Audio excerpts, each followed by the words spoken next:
wabarakatuh. Perkenalkan, nama saya Gihar Ilmawan. Saya di sini akan menjelaskan tentang studi kasus 7, yaitu State Road 826 Palmetto Expressway Managed Lanes PDNI Study.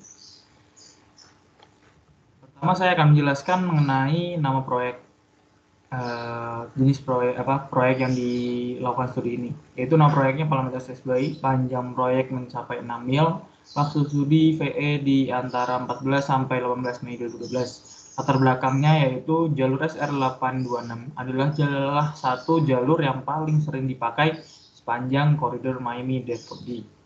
Tujuan dari proyek ini yaitu untuk menambahkan 2 jalur pada setiap arah di sepanjang koridor tengah. Tujuan dari jalur cepat ini untuk meningkatkan mobilitas dan konektivitas, mengurangi kemacetan, menyediakan jalur alternatif sepanjang koridor SR826.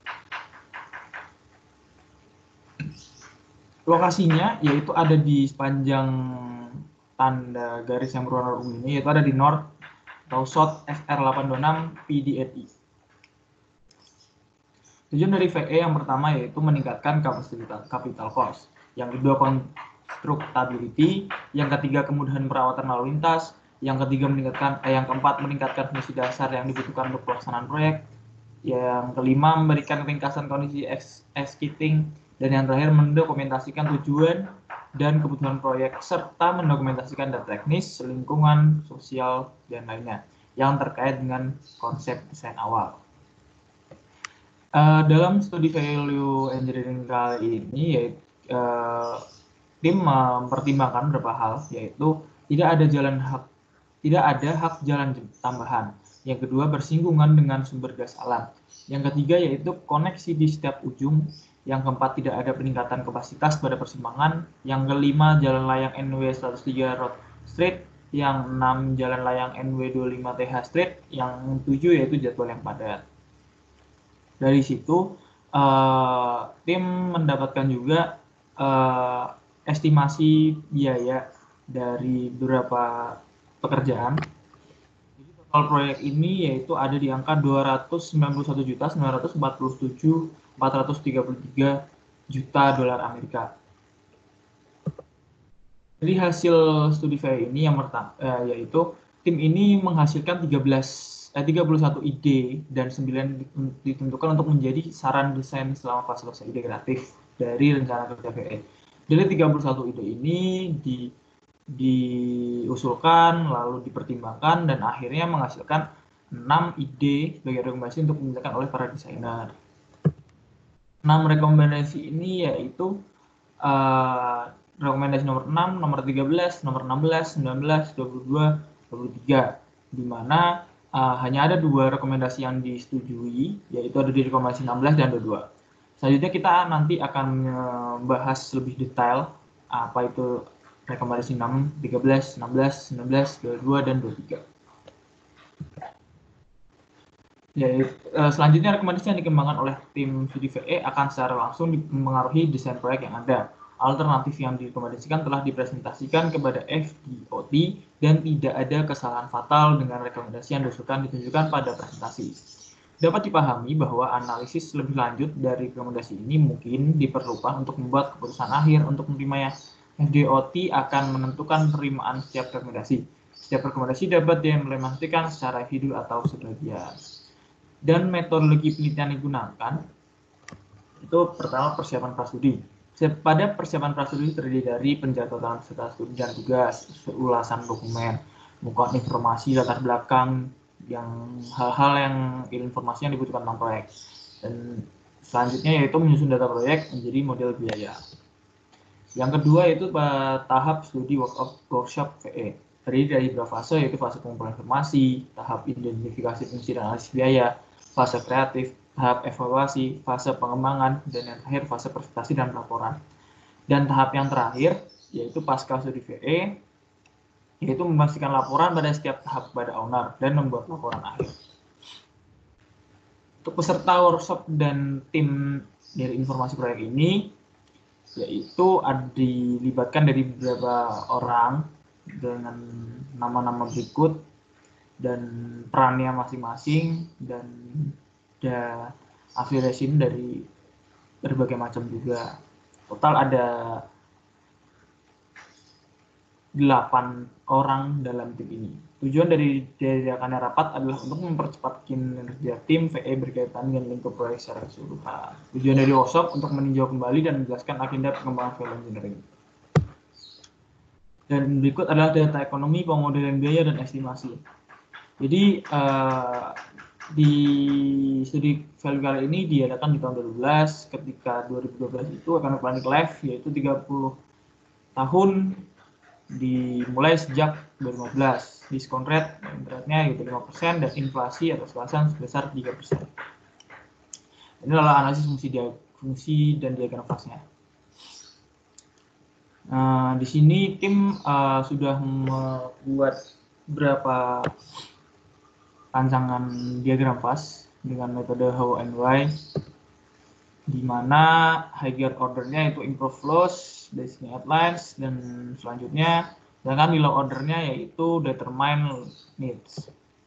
Sedangkan di design object yaitu ada satisfy regulation, di all the time functionnya yaitu ada educate officials, dan minimize maintenance. Ya, sedangkan di require secondary function ada banyak fungsi. Bisa kita lihat di gambar berikut. Dan selanjutnya di bagian evaluasi. Pada fase kreatif, muncul ide dilakukan dengan cara brainstorming. Jadi ide yang muncul kemudian didiskusikan dan dievaluasi dengan kriteria-kriteria yang ditetapkan bersama oleh tim VE. Terdapat 9 kriteria yang digunakan untuk evaluasi, yaitu sebagai berikut. Pertama, biaya modal, yang kedua, kemudahan konstruksi, yang ketiga, perawatan di masa mendatang, keempat, dampak pada penjadwalan, yang kelima, operasi lalu lintas, yang keenam, pemilihan atau kontrol lalu lintas, yang ketujuh, membutuhkan variasi atau pengecualian, yang kedelapan, memenuhi kebutuhan di masa mendatang, dan yang kesembilan, dukungan publik. Setelah menunjukkan kriteria apa saja yang digunakan, kemudian VE juga menentukan bobot nilai dari masing-masing kriteria tadi. Dan kita diberi bobot nilai antara angka 1 sampai 9, dengan bobot 1 untuk kriteria yang paling kurang penting dan bobot 9 untuk kriteria yang paling penting. Jadi range nilainya antara 1 sampai 9 dengan nilai 9 yang paling diutamakan. Berikut tabel bobotnya. Ada value engineering study baik values berikut dengan beberapa nilai yang sudah diberikan dari tim VE. Di mana MOT, di MOT ini maintenance of traffic atau pemeliharaan kontrol lalu lintas.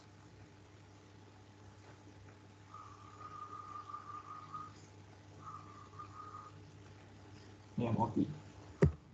Selanjutnya setelah menentukan kriteria tersebut, ide-ide tadi kemudian dinilai berdasarkan kriteria yang sudah ditetapkan. Cara penilaiannya yaitu untuk masing-masing ide diskusikan dan diberi nilai antara angka 1 sampai 5 untuk setiap kriterianya, dengan nilai 1 untuk yang kurang menguntungkan dan 5 untuk yang menguntungkan. Dan berikut adalah tabel-tabel ide yang dievaluasi dengan beberapa ide yang nomor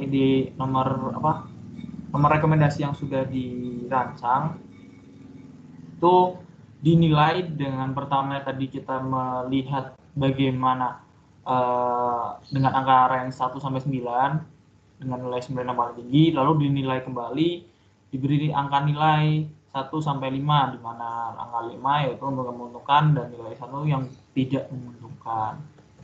Dan berikut hasilnya. Banyak dari 31. Ide dengan nilai sama atau lebih besar dari konsep desain awal dinilai cukup untuk dilakukan pengembangan lebih lanjut. Ide di dalam tabel dengan garis coretan berarti ide tersebut tidak dikembangkan karena bercampur dengan ide lain, tidak layak maupun memang tidak dipertimbangkan lagi karena alasan lain. Dalam masa evaluasi, beberapa ide ditetapkan sebagai saran desain, menunjukkan dengan simbol DS pada tabel lembar kerja. Itu saran desain suggestion utama yang diimplementasikan oleh tim VE. Yaitu ada 9 desain suggestion, dapat dilihat di tabel berikut. Setelah dilakukan penilaian, kemudian dilakukan perhitungan nilai total untuk masing-masing ide. Nilai total inilah yang akan digunakan sebagai acuan ide tersebut akan mengembangkan lebih lanjut atau tidak. Nilai total ini didapatkan dengan cara mengalihkan nilai ide pada tabel 61 yang tadi dengan bobot nilai pada tabel 62 yang tadi juga untuk masing-masing kita. Kemudian dijumlahkan untuk setiap idenya. Nah, nilai total ini dapat dilihat pada tabel berikut ini. Dari ide yang sudah nilai di tabel yang 61.1 sampai 6.2 lalu dijumlahkan dan nanti akan menghasilkan beberapa hal yang harus dipertimbangkan. Ini berikut. Tabelnya ada di berikut. Ini lanjutan tabelnya. Jadi untuk rekomendasi yang ditampilkan merupakan gagasan-gagasan yang disusun tim studi VE yang di dalamnya mencakup perbandingan antara proposal tim studi VE dengan konsep asli perancang. Gagasan ini terdiri dari ringkasan desain asli, deskripsi perubahan yang diusulkan, dan evaluasi deskriptif tentang kelebihan dan kekurangan dokumentasi yang diusulkan. Selain itu, juga diperlukan sketsa dan perhitungan juga ditampilkan. Untuk memastikan bahwa biaya dapat digunakan sebagai pembanding dalam gagasan yang didalilkan VE, perkirakan biaya alternatif BDNI dan perkirakan biaya awal grup LPA digunakan sebagai dasar penentuan harga. Yang rekomendasi pertama yaitu rekomendasi nomor 6 yang tadi sudah kita bahas, yaitu memperhitungkan penggunaan jalur 4+1 dengan bahu jalan penuh pada jalur yang keluar di arah. Dan berikut adalah gambarnya, gambar rencana. Alternatif yang dipilih yaitu alternatif dokumen BDNI menunjukkan 2 manage lane dan 4 jalur umum selebar 11 kaki dengan rentang lebar median 12 kaki hingga kurang dari 4 kaki pada titik jepit tertentu seperti jalan 103 THNW. Daerah tertentu memiliki jalur tambahan untuk akses jalur yang dikelola dan satu wilayah terdapat 2 manage lane dan hanya 3 jalur umum. Ujung jalur ML saat ini berada di selatan SR836 dengan koneksi di sistem ML dari SR836 timur dan barat di area antara NW25 THST dan NW36 THST. Dan titik akses perantara di utara SR27 sebelum NW13 RDST. Sistem ML meluas dan berakhir setelah persimpangan I75 ke sistem Lengko lereng baru ke NB dan dari SB I75. Alternatif yang diberikan yaitu untuk fase sementara, pemerintah dapat mengimplementasikan manage line kembali 11 kaki dan melanjutkan bahu jalan 12 kaki dari SR836 ke utara dari persimpangan I75. Jadi diperlukan pelebaran untuk fase ini yang hanya membutuhkan pengecetan, delaminator, dan infrastruktur. Keuntungan dari ini yaitu biaya awal yang rendah, dampak operasi yang lebih sedikit dalam memisahkan diferensial kecepatan dan jenis kendaraan. Selanjutnya menyediakan aliran pendapatan awal yang selanjutnya mengurangi dampak ke area konstruksi jalan I-75 dengan mengonsultasi melalui perjalanan pada gerakan terberat. Selanjutnya membahasakan struktur atau jalan yang ada dengan cara semula dimasukkan. Namun juga ada kerugiannya, yaitu kekhawatiran yang mungkin timbul mengenai aliran lalu lintas yang berdampak lebih lambat. Jalur terkelola tunggal belum pernah diterapkan sebelumnya di Florida. Dan yang kedua, kerugian kedua yaitu pemeliharaan delaminator juga kadang bermasalah. Dan juga adalah kartu RFH-nya dapat dilihat. Dan sedangkan pendapatan potensialnya yaitu mencapai angka 5,36 juta dolar Amerika. Ini minimum. Kategori itu rekomendasi yang pertama. Selanjutnya rekomendasi yang ketiga, yang selanjutnya itu ada rekomendasi nomor 13 dari jalan NW36TH ke NW58TH meluruskan kembali garis utama utara ke timur dari sepanjang jalan bagian depan. Dan berikut adalah sketsanya.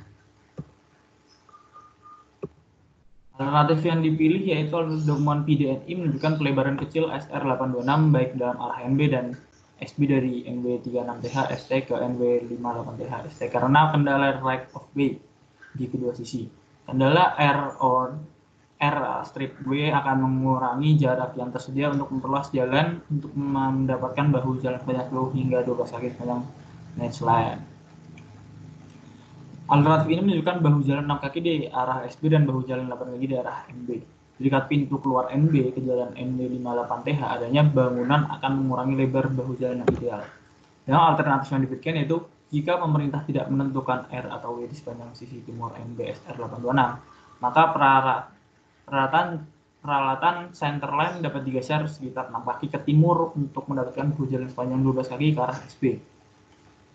Dinding penghalang di luar NB yang diusulkan dalam BDNI akan digeser 10 kaki ke timur yang akan mengakomodasi ke pergeseran pelurusan center line 6 kaki ditambah 4 kaki lainnya. Untuk juga meningkatkan bahu jalan menjadi 12 kaki di bagian NB. Jalan lingkar yang ada akan sedikit berkurang karena sebagian besar penataan dinding 10 kaki akan menggunakan area rumput yang ada. Tembok median yang ada harus dihilangkan dan diganti dengan dinding median tinggi 23 tiang lampu dan 2 rambu sepanjang. Jadi dipengaruhi oleh perubahan centerline. Keuntungannya juga sebagai berikut. Kerugiannya ada juga keuntungan secara signifikan meningkatkan lebar bahu bagian dalam hingga 12 kaki di kedua arah lalu lintas. Kerugiannya peningkatan biaya konstruksi, waktu konstruksi, dan memelihara lalu lintas. Dan itu adalah kategori FHWA-nya dengan nilai tambah potensial sebesar 1.282 dolar Amerika. Dan ini adalah rekomendasi 16 yang diterima tadi. Pada persimpangan I75 pelurusan Ganterland harus dimodifikasi untuk menggunakan bahu sepanjang 10-12 kaki. Itu adalah sketsanya. Alternatif yang dipilih yaitu ada dokumen PDNI menunjukkan konstruksi yang disignifikan di SR826 dan persimpangan di strip 75 lever dua arah dari I75 ke SR826SB dan NB diusulkan bersamaan dengan konstruksi SR826SB. Untuk menyesuaikan semua gerakan dan nilai yang terkait dengan persimpangan ini, penyesuaian SB digeser ke barat. Dengan begitu, namun tim VE memberikan alternatif yaitu perubahan kanal menjadi gorong-gorong dan alihkan penataan kembali jalur SB di atas gorong-gorong ke barat untuk meningkatkan bahu bagian dalam menjadi 10-12 kaki. Pergeseran ini tidak akan mengakui jalan lingkar yang ada. Dinding bersekat 12 kaki di sepanjang 2 tepi kanal yang diusulkan dalam PDNI akan dipindahkan dan gorong-gorong 1.600 kaki akan dipasang. Keuntungan yang didapat yaitu meningkatkan lebar bahu sepanjang dari 4 kaki menjadi 10-12 kaki di semua arah lalu lintas dan untuk setiap jenis jalur. Operasi lalu lintas akan sangat meningkat, pendapatan juga bertambah. Namun kerugiannya akan meningkatkan biaya konstruksi, meningkatkan waktu konstruksi, membutuhkan pemeliharaan gorong-gorong yang panjang, dan dapat mengakhiri perizinan. Berikutlah kategorinya dengan nilai tambah potensial sebesar 3.428.000.000 dolar Amerika. Dan ini adalah kembali nomor 16 antara jalan NW74TH dan jalan Okeechobee perluasan jalur ke selatan ke barat untuk menyediakan dua jalan sepanjang 12 kaki dengan meluruskan kembali jalan masuk ke jalan Okeechobee. Alternatif yang dipilih yaitu alternatif dokumen PDNI menunjukkan bahu bagian dalam dengan ketinggian 4 kaki untuk penyesuaian ke selatan dari utara NW74ST ke selatan Okeechobee RD. Alternatif VE yang diusulkan oleh tim yaitu meluas 4 kaki ke barat untuk membuat bahu jalan menjadi 12 kaki. Jalan di Okeechobee RD ke SR826SB perlu dimodifikasi seperti yang ditunjukkan pada grafik. Keuntungannya yaitu meningkatkan lebar bahu bagian dalam dari 4 kaki hingga 12 kaki. Memungkinkan kendaraan yang cacat masuk ke bahu tanpa menggunakan mengganggu operasi jalur yang dikelola, dan juga bahu jalan sepanjang 12 kaki memberikan kondisi yang lebih baik daripada 4 kaki. Kekurangannya itu peningkatan biaya, peningkatan pemeliharaan lalu lintas selama konstruksi. Dan itulah kategori FHWA-nya dengan nilai tambah $2 Amerika.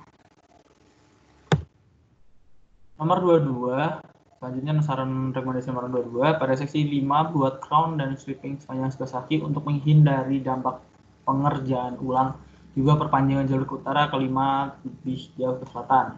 Dan berikut adalah sketsanya.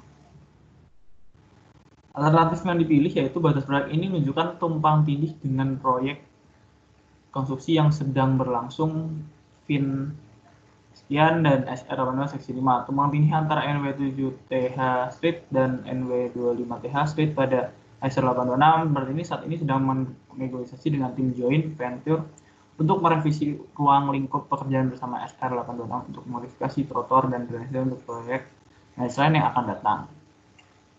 Dengan alternatifnya yaitu tim joint venture bagian 5 akan membuat friction course, mengubah lokasi crown dan stripping SR8 antara NW7TH Street dan NW untuk mencocokkan konfigurasi akhir dari proyek jalur managed land. Friction dan stripping untuk managed land tambahan akan ditentukan untuk sementara oleh marka trotoar. Selama konstruksi managed land, jalur friction dan strip berakhir pada lajur dan bahu tambahan akan disesuaikan oleh pemegang konsesi. Pertimbangan harus diberikan pada pemasangan struktur dalam 2 hal yang dikelola oleh bagian 5 tim joint venture. Keuntungannya yaitu lebih sedikit biaya keseluruhan karena menghilangkan pekerjaan ulang, pendapatan publik yang kurang negatif dengan konsumsi boros yang terlihat dan dampak lalu lintas tambahan. Kerugiannya yaitu menggeser biaya pekerjaan ke proyek bagian 5 saat ini, dan kerugian yang kedua yaitu upaya mendesain ulang untuk bagian 5. Kategori FHWA-nya sebagai berikut dan penghematan potensial sebesar 940.000 dolar Amerika. Dan rekomendasi yang selanjutnya itu nomor 23, tambahan batas kecepatan variable general purpose lane. Alternatif yang dipilih yaitu alternatif dokumen PDNI menunjukkan manage lanes yang bervariasi pada kecepatan desain 60 mph, kecepatan pesawat 55 mph, dan kecepatan desain tujuan umum 60 mph. Alternatif yaitu memanfaatkan batas kecepatan variabel untuk jalur tujuan umum untuk mengelola aliran lalu lintas di general purpose lane dengan lebih baik. Disarankan untuk memasang rambu batas kecepatan variabel sebelum memasuki segmen manage lane 2 rambu dan di antara setiap interchange di setiap arah 16 rambu. Negara-negara lain telah memperakarsai penggunaan tanda-tanda kecepatan variabel untuk kendaraan transisi yang lebih baik melalui segmen padat dari jalan raya yang meningkatkan perjalanan yang lebih aman selama periode kemacetan, insiden cuaca buruk, dan peristiwa tidak berulang lainnya. Keuntungannya yaitu meningkatkan operasi dan secara aktif mengelola aliran pada jalur tujuan umum. Selanjutnya meningkatkan hasil yang diantisipasi karena variasi kecepatannya lebih kecil. Yang selanjutnya itu memberikan kecepatan yang lebih konsisten. Namun kerugiannya yaitu peningkatan biaya modal dan pemeliharaan yang berlanjutan untuk tanda-tanda dinamis. Selanjutnya konsep baru untuk wilayah dan penerimaan publik. Itulah kategori FHWA-nya dan nilai tambah potensial sebesar 2 juta dolar Amerika hingga 5 juta dolar Amerika. Baik, berikut tugas saya sudah saya jelaskan. Mungkin itu saja yang bisa saya berikan. Terima kasih untuk perhatiannya. Semoga bermanfaat.